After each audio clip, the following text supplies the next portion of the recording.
So now we're going to talk about how did it even become blocked in the first place? Like what even happened? Of course, you know the ancient persecution wound that I've spoken about. But the first thing I want to say is that a major block to your throat chakra is the first memory of persecution you've had in this life and beyond, right? The first memory. Now, this can be as small as a client of mine who she wanted to sing in a choir when she was young. She was like 6 years old, and she got told she was singing it wrong. And then ever since then, she just loves singing, but it's like that memory of persecution, because she experienced that as persecution, got held in her system. So any current situation that resembled that experience physically or emotionally creates that same feeling in her throat where it shuts down and she loses her voice, right? You can sometimes, I spoke to another speaker that you can see which one, where she was saying that she's very great at promoting her products in front of many groups. She's got a spiritual product. But when it comes to promoting that in front of corporate men, it's like she feels a shutdown because that would have been connected to her first memory of persecution in this lifetime. So the first thing that I do with people is find that first memory of persecution in this lifetime. There's many before, but in this lifetime is the most present one. And when we release the energy physically, emotionally, and spiritually, that starts easing up. Your whole body starts relaxing, and your throat chakra starts to realize that you were not persecuted in that memory, and you will not be persecuted going forward. Now, the persecution thing is very real. There is still places in 2024 on Earth where you can lose your life for speaking out. It's not, I call it ancient because maybe if we're living in like the UK or like America, it can seem ancient, right? I call it ancient because we've been carrying it for generations. But even in 2024, we still have this. So as a collective, we're all tuned into that anyway. We say freedom of speech, but even the freedom of speech thing, it depends because some people's throats are overactive, some people's throats are underactive. Everyone's different. So with a lot of my clients, I always go back to the first memory of persecution. The first just kind of shut down for when you were excited and you were expressing something. It could even be like another client, when he was 5 years old, he was very intelligent. And he would like know the answer to everything in class. And he'd always be the one to like shoot his hand up because he knew the answer. And then people started like being annoyed at that. Like his classmates started being annoyed at that. They made fun of him. Even the teacher got annoyed because she just felt like, because he was so advanced in the class, like she was just kind of like, okay, now stop. Like she was kind of like, stop now, just give other people a chance. And he experienced that as persecution. And the meaning he gave to that was it's not like he felt wrong for being smart, right? And that actually affected his life because he's naturally intelligent and he's naturally academic. But that memory of persecution, every time he would like want to go forward in something, it would pull him back because the body and the throat chakra is saying, hey, we got persecuted before for this. We need to be careful. And even with me, I was like when I was young, I was like really good at reading. And I remember a teacher saying to me, like, slow down, read one word at a time. And I didn't experience that as persecution, but just things like that. Everyone has a different thing. My persecution thing is when I used to sing all the time. And sometimes people would be like, okay, be quiet now. And for me, that was real persecution because in that moment I was free flowing and I would like be singing and I was excited. And then out of nowhere, when it's like that shutdown, it's really traumatic and we carry it here. We feel it here. So anything that resembles that, now I'm so careful. Am I singing too long? Am I singing too much? To the point where it got to a point I just stopped singing. And that's my gift. That's why I'm here, you know? Or like stop speaking. They can't stop me speaking now. Because I'm so connected to my purpose now, right? This is what I mean. Once you've healed and integrated, you just know why you're here on earth, and like you don't want to miss another lifetime because you didn't heal your ancient wound of persecution. You know, you don't want to go a whole lifetime carrying that. The second reason it becomes blocked is the core human wound that you carry. Now, this could be abandonment, humiliation, judgment, rejection, right? What is the wound, the primary wound that you've carried? So if most of your ancient persecution wounds, you felt abandonment, then it's abandonment. If most of the times you got shut down, you felt humiliation, it's humiliation. So it's about untangling that wound and also letting go of that. The third thing that affects your throat chakra is the inner critic that you've developed. Now, we think that our thoughts are coming from us. Of course, thoughts are just a whole different category. Like, you know, I don't work with the mental body that much because everything, we're in the mental space, right? But our inner voices, we think are ours. But we have many inner voices if they're not integrated. And most of the time, we have internalized someone's voice within. So just like when I told you about the first memories of persecution, if someone was like, shut up, you know, for you being you, that voice will be integrated because it will be protecting you. It's like remembering to shut up, right? So when now you're doing so much and you're going out there, they'll be like, it's a shut up, shut down, quickly shut down, because we're going to get persecuted.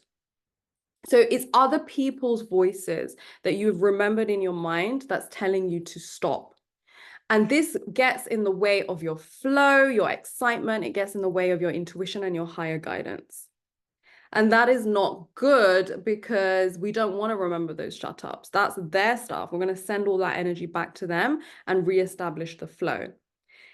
Now, another thing is the false identities that the inner child picks up. So when we are children, we are unapologetically ourselves, right? And somewhere along the line, we face that kind of rejection or abandonment or neglect. And then we make it mean, oh, I'm not loved for who I am.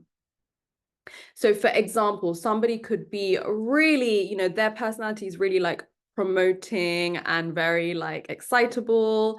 And somewhere down the line, their parents or their teachers or their peers could have said like, you know, made you feel like, oh my God, you're so loud, like just stop. Then you feel that, oh, that punch, like you're not, you know, this is who I am, but I can't be who I am because I'm not loved for who I am. So then you start picking up a false identity, because then you start thinking, well, then who should I be? So then you start scanning and seeing who the person is that receives the most love, or who is the person that is happy being the rebel or whatever. You pick up an identity from your environment, and then you now make that your false identity, and you go through life in that false identity because you want to feel respected, safe, and loved, be heard and be seen for who you are. And you want that love either way. So if you have to abandon your true identity and step into a false identity, then you will. Most people do this when they go into puberty, because now that is a time where being childlike and, you know, being free is frowned upon. Now you got to be cool, now you got to be collected, now you got to be like the most popular person in the class, whatever it is, right? So at this time, people start abandoning who they truly are. You know, when you start high school, you start I started abandoning who I was before that, but then obviously I've reclaimed it now. But it depends. But most people in adolescence, they start saying, okay, no, I can't show this part of me. I can't show this part of me. I have to show a one-dimensional part because I have to fit into society. I don't want to be picked upon. I don't want to be frowned upon. But it's a false identity. And this is how we become like robots and like the same as everyone. You know, this is programming. It's very intelligently done through the system, because if we step into our power and we stand out, we cannot be controlled. If we are programmed through the education system and the matrix, we can be controlled. But we're very predictable. We become predictable, and that's a safe thing. But we are not here for that anymore. We are here to channel our truth and anchor our light. And that involves reclaiming our true identity, our true thoughts, our true beings, our autonomy, and our sovereignty. So this is the part where you need to let go of your false identity. The other time it becomes blocked is every time you didn't speak up or you said the wrong thing. It starts building up pressure in your throat chakra. It's resentment. You start being frustrated at yourself and frustrated at life. Every time in a conflict where you didn't say what you wanted to say because you couldn't, it's like your throat chakra remembers that. It starts building up this like pressure. It's like a pressure cooker, right? Or every time you were in a heated situation or even an intimate situation and you said the wrong thing, and then you felt that energy of rejection or humiliation or whatever your core wound is, again, you hold that memory. You hold that memory in your throat and other parts of your body, depending on what was going on. The other thing that blocks your throat chakra and stops healthy relationships going forward in your life is the vows and promises you made using your voice to others, and the vows and promises that other people made to you.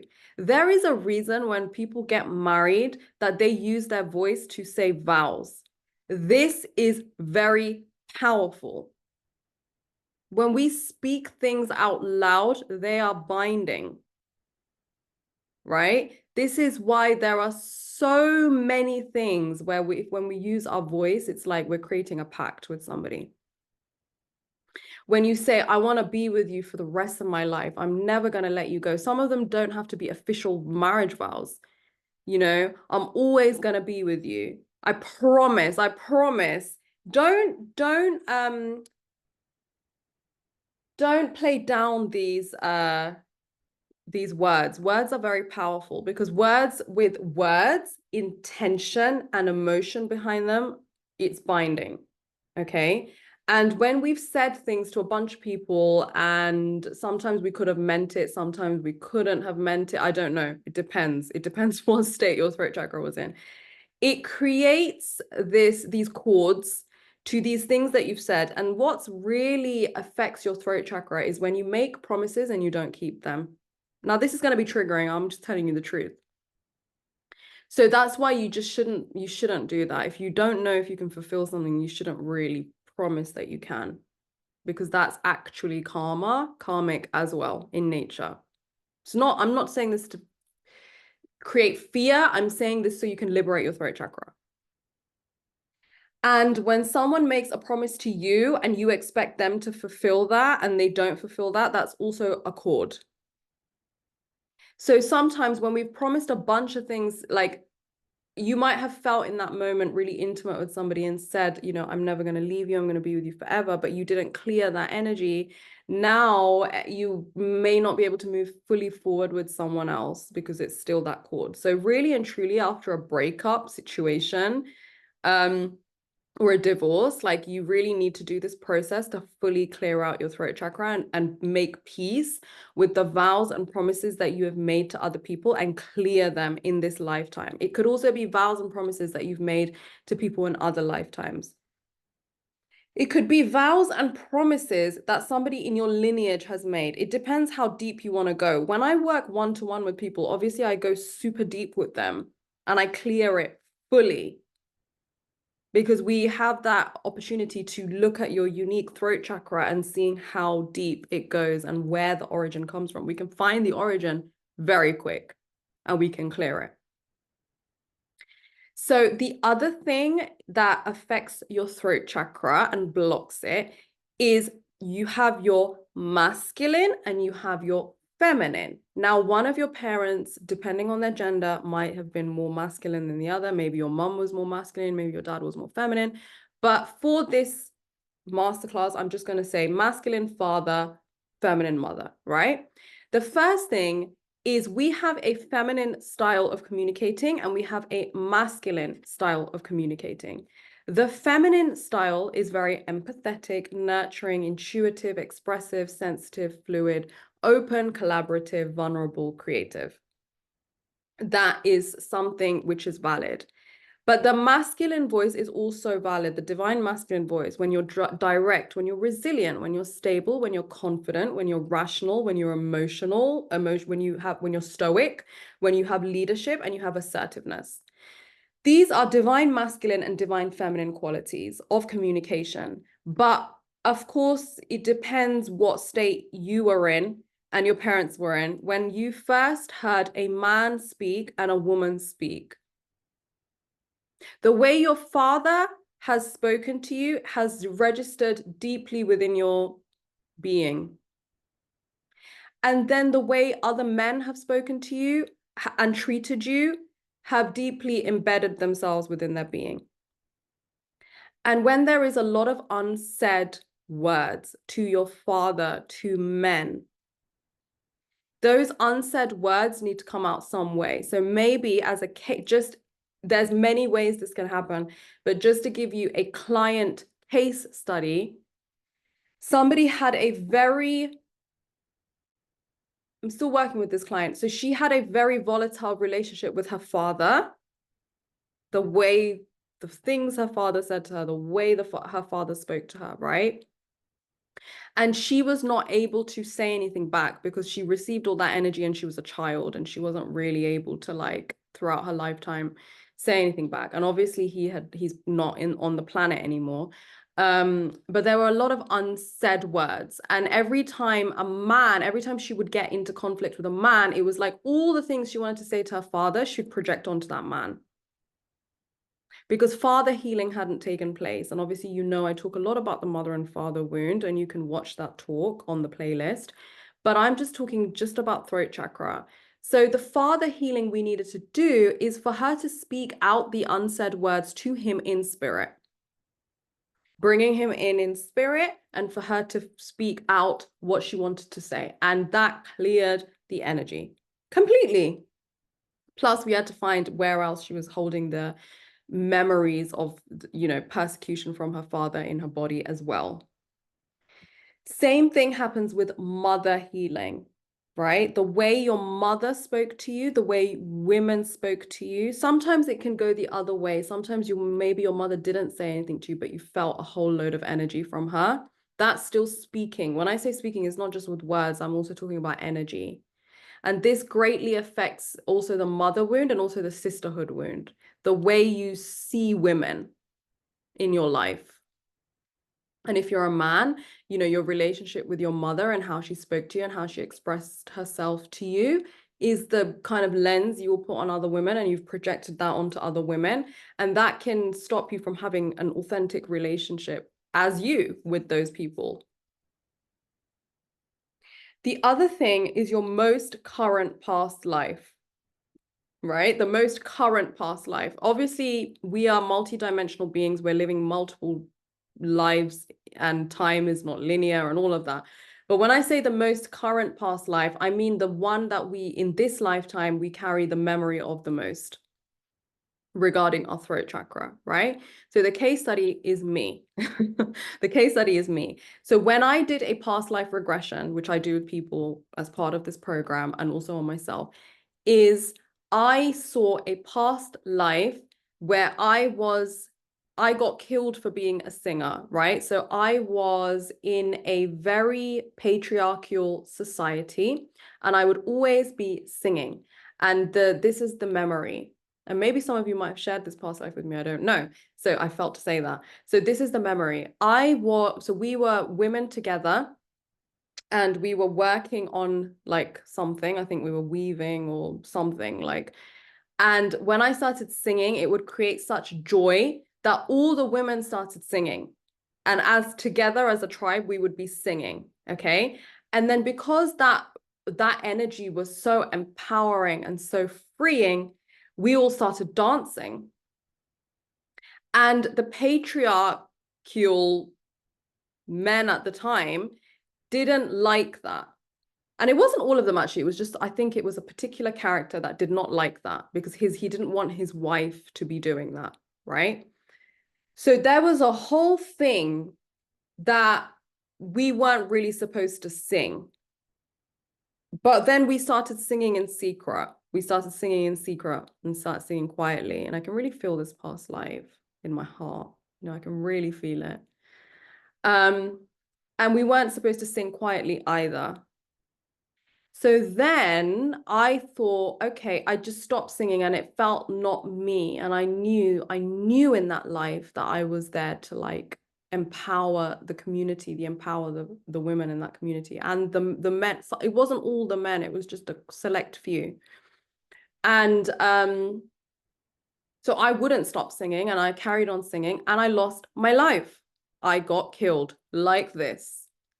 And I carried that in this life. I always had that fear from day one that I used to love singing and then keep having that fear that I'm going to lose my voice. And it was just irrational, right? It felt irrational. And I could feel all the sensations and the feelings. And I was like, it was just that fear I'm going to lose. Like, don't sing. Like, it was so much. And I still struggle with it today. I'm not going to tell you like I don't, but it's massively under control to what it was before, and everything's a journey. And it's through the work that I'm telling you that I've done this. And then I did lose my voice. I lost my voice in this life. And because I carried that ancient persecution wound so strong that it happened, I manifested it, right? And now when my voice is back and I'm still on this singing journey, I am going to step out and do something super experimental and sing in light language and all of that kind of stuff, right? And I'm not going to be scared. Even though I am scared, I'm not going to be scared. Because you can't stop me from singing. And that's an example of how it's a continuation of that life's teachings into this life, because there will always be somebody that does not want to see you in your power. Especially if you're someone who's out, and I say this, my eyes, I'm like getting goosebumps, not even goosebumps, like my whole body is speaking right now. This is such a crucial time where we have to step into who we are, because it like the ascension of the planet, you know, the people that are sitting on the fence, they need to hear our voice. They need to hear what we're saying, but we need to say it with love, not in like a dogmatic way. And the wounds that we carry, the ancient persecution wounds that we carry, are continuously stopping us from doing this, from sharing. And I don't know about you, but I'm definitely not going to live another lifetime being shut down for who I am. Like, whatever it takes, I'm going to heal from that. And there's another part of me, you know, that's one part of me. There's another part of me that's like, I'm willing to lose my life for my purpose. If it comes to that. It sounds dramatic, but if it comes to that, yeah. I'd rather be in that position than be hiding, because I don't want to do that. That life, after I integrated that past life, it is fully like, what happened is drawing back that energy and alchemizing that energy and putting it and channeling it is like giving me the momentum, like that momentum is like pushing me, like, do it. Because we need to learn. We need to learn that even if you get killed, which you won't, once you heal all this, you won't, right? And I'm with you with this. I'm with you. So, but you still need to be you. Because the last thing that I'm going to be talking about today, that blocks your throat chakra, and you can see that I have studied this extensively in myself, in people, in everyone, and is the unique quirk and gift that you've denied in yourself. Like anything that is alternative within you that you have suppressed also is going against your truth. And I want you to ask yourself, like, what is the most quirkiest thing about you? It might be super quirky, or it might just be something you hide from others. It might be just a part of your life that you don't share with everyone. And you need to, once you own that, you have like now unapologetically accepted yourself and loved yourself for who you are. And even when it comes to wealth, and I speak about this in the other throat chakra talk, is this is how you find your super niche.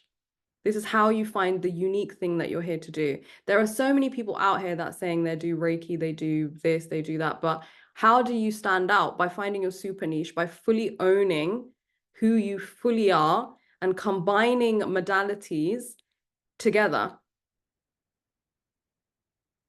Like I had a call with a lovely lady yesterday, and she was saying she teaches languages and she also does healing.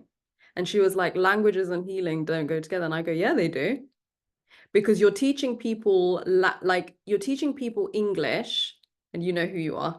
You're teaching people English because you want them to feel more confident in their purpose and maybe communicating with the world. And you're also healing all the parts of them that felt shame for not having done that. So that fits together. Like I can fit together. If you bring me two, like you can bring me the most randomest things. You can say like, I love, like, I can't even think of two random things because I'll always fit them together because I can just see super niches. It's like become such a like gift. Like I could just look at the person and say, okay, this is what they're supposed to be doing, right? Because nothing about you is an accident. Nothing. Are we really questioning? And I always say something, are we really questioning higher intelligence and source energy that they have made a mistake in how they've designed you? No, you are designed perfectly. Nothing about your interests, desires, what you're pulled towards, if you're pulled towards opposing things, is an accident. I used to pray in my younger days because I was a singer in the mainstream, professional singer in the mainstream music industry, and then I was very spiritual, and I was like, how do I put these two together? You know, now I'm able to put these two together, but it will always come together, and I can always help you with that, right?